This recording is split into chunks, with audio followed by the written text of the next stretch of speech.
जब आग्रह करने आए, ये 1 साल का चुनाव है और 1 साल के चुनाव में कोई सरकार हमारी नहीं बदलनी। सरकार आदरणीय नीतीश कुमार जी के नेतृत्व में चल रहा है और आगे भी चलेगा, लेकिन एक विश्वास हमें चाहिए। आपके बीच में हम पिछले लोकसभा चुनाव में हार गए, हम लोग उस चुनाव में भी आए थे आपके बीच में, गलतफहमी में मत पड़िए। इस देश में फिर से मोदी जी ही आ रहे हैं और आपको दिखा कि फिर से मोदी जी ही देश के प्रधानमंत्री हैं। इसलिए रामगढ़ के लोगों से आग्रह करूंगा, हमारे भाई अशोक सिंह जी यहां उम्मीदवार हैं और इनको जिताने के लिए आग्रह करने आए। तो 16 फिल्म में भी एक रामगढ़ था साथियों, उसमें तो गब्बर सिंह से लोग डरते थे, यहां डर नहीं न रहे हैं, पक्का ना। पिछला चुनाव तो आप डर गए थे, इसलिए मैं साफ साफ बोलता हूं। मैं राजनीति में बहुत साफ साफ बोलने के लिए जाने जाता हूं, लेकिन साथियों हम आग्रह करेंगे, निवेदन करेंगे, अब गब्बर सिंह से डरने की जरूरत आपको नहीं है।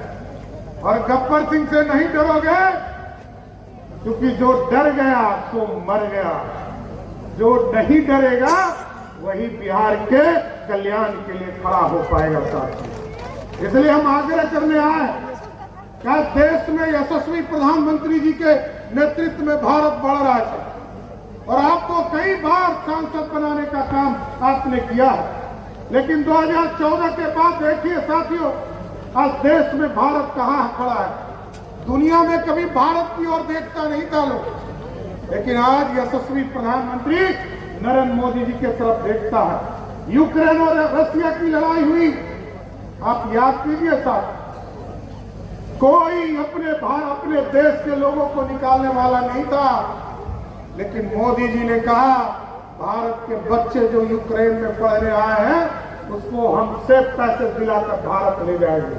और जब मोदी जी ने फोन किया पुतिन जी को, कहा कि युद्ध रोको, युद्ध रुक गया। और जब मोदी जी से पुतिन जी ने पूछा कि युद्ध तो रोक दिया मोदी जी, अब भारत के बच्चे निकलेंगे कैसे, मोदी जी ने कहा जिस बच्चे के हाथ में तिरंगा होगा वही भारत का बच्चा होगा। आज ये ताकत है साथी, आज ये ताकत है हमारे पास। दुनिया में दादा माना जाता था अमेरिका, इंग्लैंड को, जापान को। आज युद्ध चल रहे हैं, सब कह रहे हैं मोदी जी आइए, हमसे वार्ता कीजिए, हमारा सॉल्यूशन कीजिए। पुतिन भी कह रहे हैं कि मोदी यदि आएंगे तो हम युद्ध रोकने का काम करेंगे। ये है ताकत साथ, ये ताकत छुटी है और इसका पश्चाताप यही है कि अशोक सिंह जी को इतने वोट से चुनाव जिताइए कि भाजपा के लोगों को, एनडीए के लोगों को लगे कि रामगढ़ से भी समर्थन मिलने वाला। आज साथियों हम कुछ दिन पहले आए थे आपके बीच और हम और मुख्यमंत्री जी दोनों आए। 15 साल तक यहाँ के गब्बर सिंह ने बिहार सरकार में मंत्री के तौर पर काम किया। आप लोगों ने सांसद भी बनाने का काम किया साथियों। याद कीजिए 15 साल में एक नहर भी खड़ा नहीं हो पाया, लेकिन जब नीतीश कुमार जी, अशोक सिंह जी का प्रयास शुरू हुआ तो पिछले दिनों हम आए थे और लिफ्ट इरिगेशन के माध्यम से पानी पहुंचाने का काम शुरू किया गया।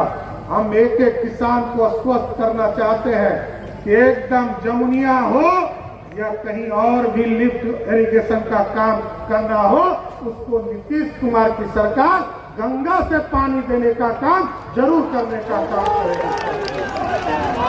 और ये हमारा प्रोजेक्ट है साथियों।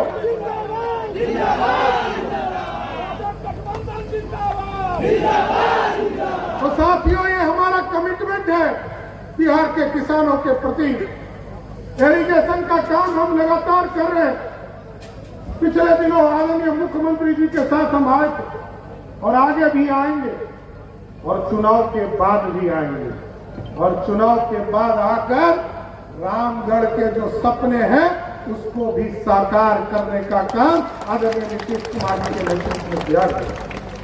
हम लोग लगातार चिंता कर रहे हैं किस तरह सासाराम पानी पहुंचे, कैसे कैमूर पानी पहुंचे, कैसे मोहनिया पानी पहुंचे, कैसे रामगढ़ पानी पहुंचे, कैसे हम औरंगाबाद पानी ले जाने का काम करें, एकदम इसकी पूरी व्यवस्था कर रहे हैं। अभी बक्सर से लेकर आदरणीय प्रधानमंत्री जी को धन्यवाद देना चाहता हूं साथियों इस मंच के माध्यम से कि लगभग 60,000 करोड़ का प्रोजेक्ट हमें मिला और बक्सर से लेकर भागलपुर तक के 4 लेन एक्सप्रेसवे का काम हम शुरू कर रहे हैं। हम पूरी तरह जितनी नदियां हैं सबको रोकेंगे, चाहे वो सोन नदी हो, चाहे वो पुनपुन हो, चाहे वो क्यूल हो, चाहे वो बड़ुआ नदी हो, सब में डैम बनाएंगे और इरिगेशन के माध्यम से किसानों को पानी पहुंचाने का काम करेंगे। ये तो हमारा धान का कटोरा वाला इलाका है सब। यहाँ तो पूरी तरह आप जो चावल उत्पादन करते हैं वो हमारा प्रतीक है, हमको देखा जाता है। इसलिए नौजवानों से भी आग्रह करूंगा, किसानों की चिंता तो हम करेंगे, इसके साथ साथ अभी हम लोगों ने पूरे नॉर्थ बिहार में तो पूरे पानी की दिक्कत नहीं है, लेकिन साउथ बिहार में हमारे पानी की स्थिति गड़बड़ाती है।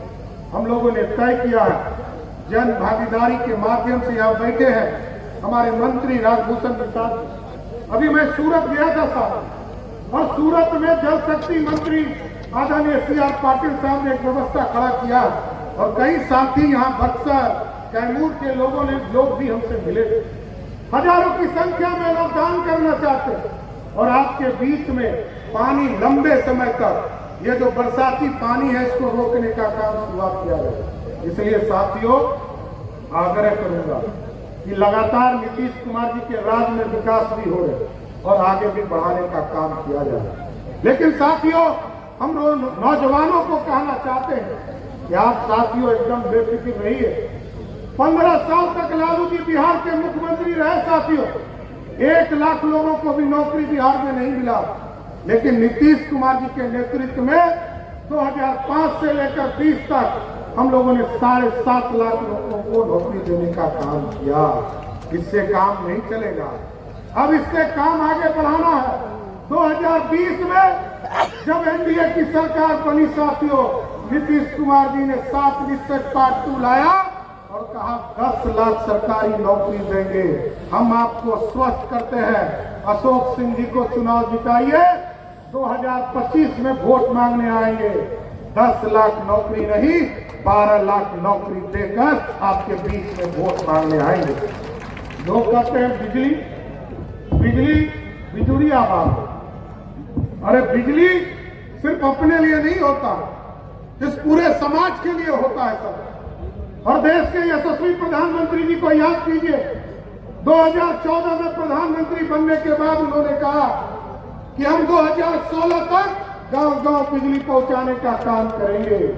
और नीतीश कुमार जी ने 2017 में एनडीए में आने के बाद कहा 2020 तक घर घर बिजली पहुंचाने का काम।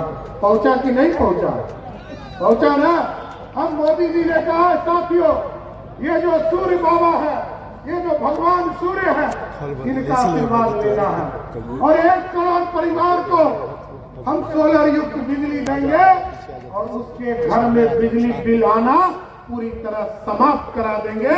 बिजली बिल मुक्त करने का काम किया जाएगा। इसलिए साथियों आग्रह और निवेदन करने और बिहार की सरकार तो अपने आप में किसानों की चिंता करती नहीं है साहब। जहां बिजली हम 3 रुपया 4 रुपया हम बाजार में 6 रुपया खरीदते हैं और आपको 2 रुपया 2.25 रुपया देने का काम करते हैं साहब। लेकिन अभी हम लोगों ने तय किया कि हमारे जो किसान जो भी कनेक्शन लेने का काम करेंगे उसको मात्र 64 पैसे के हिसाब से प्रत्येक यूनिट बिजली देने का काम करेंगे साहब। आप सोचिए, किसानों की चिंता, नौजवानों की चिंता, बेरोजगारों की चिंता। और अभी मंगल जी बता रहे, अभी बिहार में आपको जानकर खुशी होगी साथियों, हमको भी कुछ दिन तक स्वास्थ्य मंत्री के तौर पर काम करने का मौका मिला। मंगल जी ने बहुत काम पहले से शुरू कर दिया था साथियों। आयुष्मान भारत कार्ड, जब कोई हॉस्पिटल में जाता है तो लोगों को लगता है कि हमारी माँ बहन को जेवर बेचना पड़ेगा, आपको अपने अकाउंट से पैसा देना पड़ेगा। लेकिन मोदी जी और नीतीश कुमार जी ने तय किया। मोदी जी ने 6,28,00,000 लोगों को, 6,28,00,000 लोगों को मोदी जी का आशीर्वाद मिला और नीतीश जी का लगभग 3.25 करोड़ लोगों को, मतलब लगभग 10 करोड़ लोगों को आयुष्मान भारत कार्ड दिया।